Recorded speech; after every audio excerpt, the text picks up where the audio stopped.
Donald Trump and Xi Jinping's refusal to take reporter questions at a press conference in China prompted former press aides to Republican and Democratic U.S. presidents to slam the White House for an embarrassing capitulation. Prominent journalists traveling with Trump and back in the U.S. erupted at the gagging of press at a joint appearance by the U.S. and Chinese leaders in Beijing on Thursday. And they quickly won support from former White House media relations staff, two sets of professionals who are traditionally more used to acting as sparring partners in public, not allies.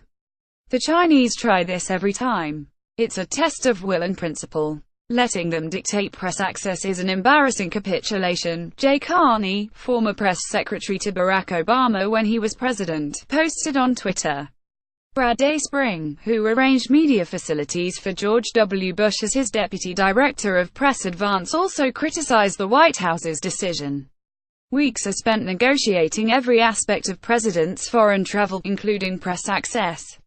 China often attempts to pull back previously agreed to access on day of events.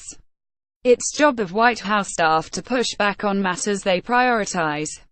Acquiescence, bad negotiating or agreement with the Chinese, he wrote on Twitter.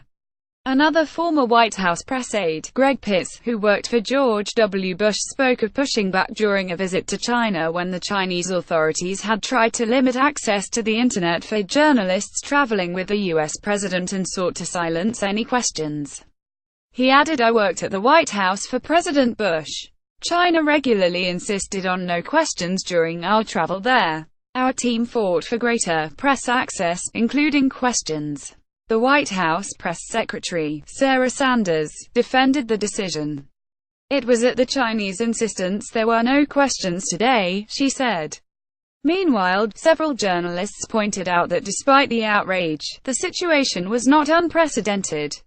During a joint press appearance by Barack Obama and the then-president of China, Hu Jintao, in Beijing in 2009, the men would not take questions from the press, instead issuing a short statement following hours of high-level bilateral negotiations on subjects as pivotal as climate change and trade.